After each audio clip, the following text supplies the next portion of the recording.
What's going on, everyone? This is the Aggie Game Day Extra podcast alongside sports director Tyler Shaw and KBTX senior Texas A&M writer Travis Brown. We're not in studio. No. There's not the Aggie Game Day Extra things back here. Where are we? There's actually nothing Aggie about where we not are in the slightest, right actually. now. We are at the Cotton Bowl, so it's a first for both of us. But the Texas and Ohio State playing Friday night, and we are up here as the biggest game kind of regionally around us. We'll be covering the game. We kind of got a little winter wonderland going right now, though. We got double duty. We kind of could pitch coming up here for there's some regional storylines. There's some Texas A&M storylines surrounding this game. There's also I don't know if you know this, but Texas and Texas A&M are like rivals. Oh, so, well, sometimes I was just told that this year. Yeah, okay. So because that came back. Yeah. But there is snow. We are weather reporters as well. Yeah. So Max Crawford, eat your heart out. We're taking your job. We're coming for it. We should get isn't this how it works, that once we're done doing these weather reports so that we get our meteorology degrees or something like that? Yes, that's exactly how it works. Certified. You go outside, you kind of pick up and go, snow, and then you get a degree. So, Max, you can kind of correct us on that or not, but I think that's pretty much what you did in college.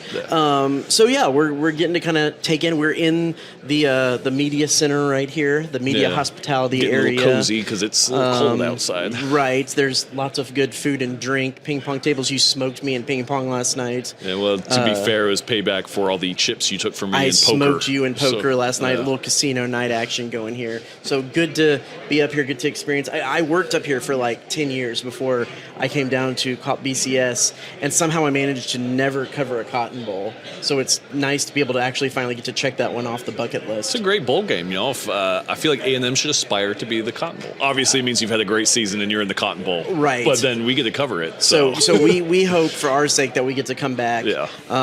It's nice to, we get to kind of be on the periphery of things a little bit, do some periphery stories, which means it's a little less hectic than normal beat coverage. Yeah. I was just going to say, you talked about the snow, and it's cold, but you know who wasn't cold? You stole my segue. Night. Yeah, we sorry. talked about this before, and but that's okay. But you can do that. It went perfectly because Zhuric Phelps was not cold last night. I wanted to set you up because I wanted your take on Zhuric Phelps' hotness. Yeah, he was certainly on fire in the last 17 minutes of the game last night. A&M, of course, goes down 18 points there with 17 minutes to play in the second half. Oklahoma's Goodine, their bench player who was averaging like 6 points per game, comes in and drains 9 threes in the game. He hits 34 points. It looks like A&M is, without Wade Taylor, is going to suffer their first SEC loss of the season. And then all of a sudden, Zhuric Phelps just ignites, hits 6 3-pointers, goes 6 for 9 from three-point range in the second half. He gets 34 points of his own. Kind of wild that both of those players hit exactly 34 points. Right. New career high for Phelps. And A&M escapes Lloyd Noble Center with a win that A, was going to be iffy because they were without Wade Taylor, and B, looked like it could be iffy because they were down by so much. I mean, we can kind of give the perspective here. We were doing activities around here, so we were keeping an eye on the game, and we kind of saw, they're down by 14, they're down by 18, maybe we'll put this aside and come back and check how they do a little bit, and next thing you know, I mean, they're in it. Yeah, and it was a 1-point game, and you had to dial in for the rest of the way because they won, which is amazing. I'm not going to lie. Before the game started, I didn't have a great feeling because, without Wade Taylor, and the SEC right now is it's stacked from top to bottom pretty much. It's probably as deep as it's ever been. So I think there's going to be a lot of these. Any given night, any team can win. And I thought it was just going to be kind of the perfect storm for Oklahoma to get the win, especially at home. And then especially when I saw it was a double-digit game, I was like, yeah, that's kind of what I thought. Mm-hmm. And then, Zhuric Phelps happened, which I don't remember if you posed this question, but before the game, we were kind of just talking about, A&M and the outlook of this season, what it's going to look like, and, how far can this team go. And my first thought is they can make a deep playoff run.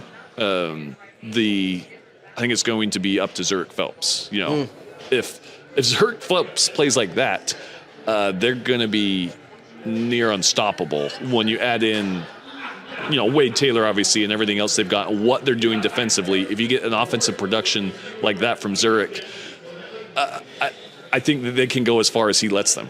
That's interesting because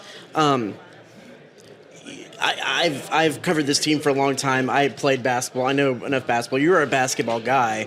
You played more than I did. I'm curious from your perspective. Does it work? Can you say that Zhuric Phelps is the key missing piece when the reason why he was given the green light and basically the offense ran through him was the fact that Wade Taylor was out? Right. Can he be the guy if both of those guys are on the floor at the same time? Because he hasn't necessarily. I wouldn't say that the two of them haven't worked together, but they haven't worked to that level. Yeah. Where both of them really are in the 20-point range or something like that. Well, the nice thing is what we're sitting here, it was at the 9th to 10th. It's January something. Who knows what time is anymore? It's early January.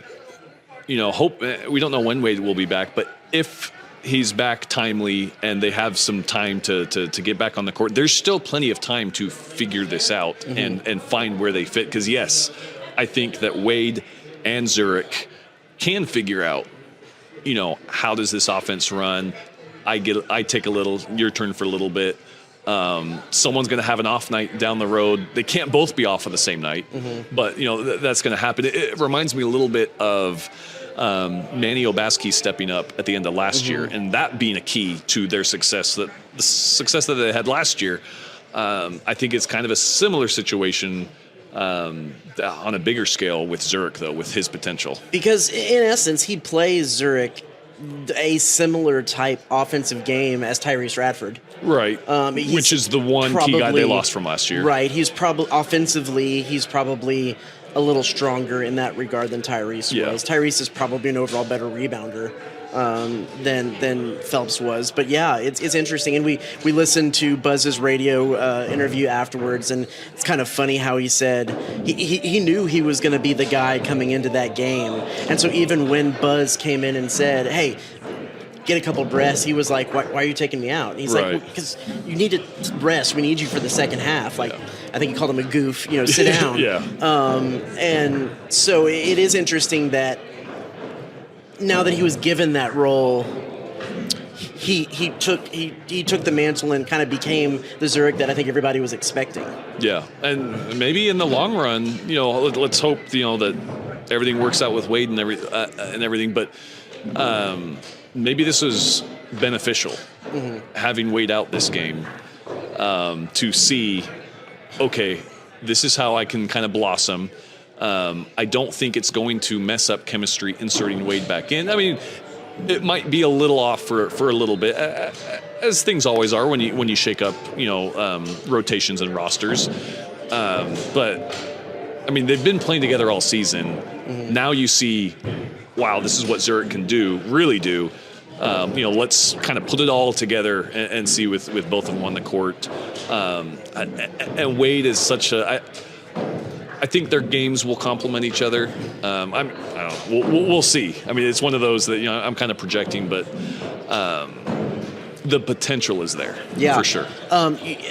It's also good coming down when Buzz Williams has said multiple times he expects a lot of these games to be one-possession games, that you kind of want to know who's that guy that if you need a shot at the end of the game is going to be the guy with the shot. And, of course, it's going to be Wade Taylor in most instances, but a lot of times, as we've seen, they're going to put 2, maybe 3 guys on Wade Taylor. And so now they've proven that Zhuric can be that guy. He hits that three-pointer with 14 seconds, I believe, left in the game, and they're able to close it out. Who is going to be that last shot guy if it's not going to be Wade? And Zhuric proved he can be that guy. And that's something you need in this day and age in basketball, shot creators, and they've relied on Wade so much these last few years. I think it's kind of a breath of fresh air to have a guy like Zhuric that can go and get his own shot. To go on this will warm Max's heart, but my Dallas Mavericks fandom, I go to Luka and Kyrie, who for the start of it was kind of a little shaky, but they've figured things out as they've played together. They're both kind of the guy. They both can close out games, and they do a pretty good job of, deferring to each other at times, knowing when to take over. I think in a similar sense, Zhuric and Wade can kind of do that together. Yeah. Of course, as it usually goes with these things, I wrote a column right before kind of advancing the Oklahoma game saying A&M basketball doesn't have to be pretty if they're winning ball games. They're not, I just compared it to Luke and Kyrie. It's not going to look like Luke and Kyrie. That's pretty basketball. But here's the thing, and we talked about this before the game and writing over to the press conferences today, of the fact that, buzzball is out-rebounding the other team, getting second-chance points, getting to the free throw line, getting fouled, getting points there, mitigating the fact that A&M typically isn't a good shooting team, and especially not a good shooting team from three-point range. And that's kind of the ugliness. I thought they were going to win this game against Oklahoma because Oklahoma was under 200 in offensive rebounding in the nation, under 150 in defensive rebounding. They allowed I think there was the third most second-chance points of any team in the SEC coming into the game. I mean, that plays right into A&M's hand, and yet they won that game off of what you might consider pretty basket, a lot of 3 points, some good shooting from Phelps, a little ISO ball, going back to the initial point, though, do you think winning ugly, buzzball, is a formula that could take them far with the talent that they have? I think it is now, and it's because their defensive philosophy and system is working right now for them. Mm-hmm. And the way they've changed, we've talked about it a little bit, the way they've changed things, I think that has been the key. Because before, they would force you out to shoot, and there are so many teams nowadays that will burn you there and shooting the three, but they're not doing that this year, and they are so disciplined defensively that I think the formula can work. Mm-hmm. Will it? I mean, obviously that's yet to be told, but coming into last night's game, A&M was 29th in the nation in three-point field goal percentage defense. They've done a really good job at defending the shots from behind the arc. Now, last night, they allowed 14 in, and some of that was just because a guy that wasn't probably on the scouting report decided to go in and hit 9 threes. But that's also going to that's just the way the basketball is nowadays. That's going to happen, You can't shut them down every single night. But they've changed the way they play defense a little bit. There was even times last night when things weren't going great. They switched to just straight man-to-man for some possessions, which isn't typical in Buzz's defense. He runs. It's hard to say it's fully zone, fully man. There's attributes of both in them, but they're definitely spread out more. I mean, when he first got here, his defense was based on compacting into the paint and eliminating dribble penetration, eliminating easy baskets around the rim. Now they're spread out a little bit more, but they're still playing decent defense down in around the rim. Go back to the Texas game. They score, 40-something points in the paint to Texas's 18. And Texas is a good basketball team. Now they're around the paint a little bit more. And the other thing, too, is, the backside guy, the help guy in his offense usually plays way further over, kind of head in the basket to help on dribble penetrations. And the wing is the guy that's going to come over on the skip pass and defend the backside three. And whether it's Solomon Washington, Hayden Hefner, Jace Carter, that guy is just getting over to the corner faster this year than they have in years past, which is helpful. They have really athletic defenders over there. Well, and again, I think that's the difference between this year and years past is they are just executing it better. The system is working. Yes, they've changed it, but just defense overall. And, Thanks, Jimbo. Execution. All comes down to execution. And, if we're going to talk about cliches, defense wins championships. So your question of will ugly buzzball work? Yes, it can because of the defense. And they're a top 10 defense in defense efficiency in most categories, too. And again, going all the way back to, I think it comes down to Zhuric. So it needs to happen defensively. But then on offense, if you can get Zhuric playing like that, he's not going to have to score 34 every night. But you get the offensive production from him. That's what you need. So shifting over to football, Noah Thomas signs with Georgia out of the transfer portal. It surprised you at all? It did a little bit. Just the way that the Las Vegas Bowl ended, and in his press conference, he seemed all in on, we got to get this right. We got to come back and be better. I also asked him a lot about his, chemistry and connection with Marcel Reed, which seemed to be, moving forward, that would have been the kind of the biggest connection, I guess, on the team. Noah and Marcel, who had been together the longest, receiver and quarterback. So it surprised me a little bit. I figured he'd want to kind of see how this goes, especially with some of the new receivers coming in. But I mean, it's today's day and age. It's transfer portal, man. I mean, it's just what happens. And you look over there, James Coley. He's at Georgia now as the wide receivers coach. He was the wide receivers coach for A&M when Noah Thomas started. And Mark Robinson is over there, and a lot of A&M Georgia pipeline. Was Jimbo's right hand guy when Noah was here. So there's some connections over there. They brought in 3 wide receivers from the transfer portal, so it was looking like there was going to be some competition in the mix. Right. Some of those guys kind of do a little bit what Noah does. So I would have thought, though, that because I get that, but that's kind of it still surprised me. Yeah. Like, I still thought he would want to play in the mix of that. Right. But that is the mitigating circumstances around the whole thing. Yeah, that's fair. But I mean, you could also take the attitude of, okay, well, until they prove they're better than me, like, come take my job, but it's mine right now. My only question now is who is going to throw to Noah, because now what we heard, Carson Beck is in the transfer portal, so that'll be interesting. Well, he was going to declare.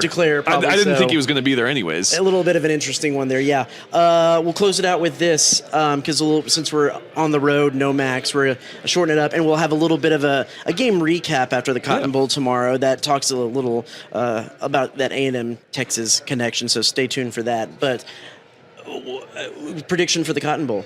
Who do you think wins? I don't think anyone's playing better football right now than Ohio State. I still think Texas' defense is good enough to win a national championship. I just don't trust their consistency, and I think Ohio State, I don't want to say rolls, but I think they could win pretty easily. I can't remember, on your bracket that you filled out before the playoffs started, you had Texas losing to Clemson, right? No, I did have Texas winning, and then I had them. I had Oregon.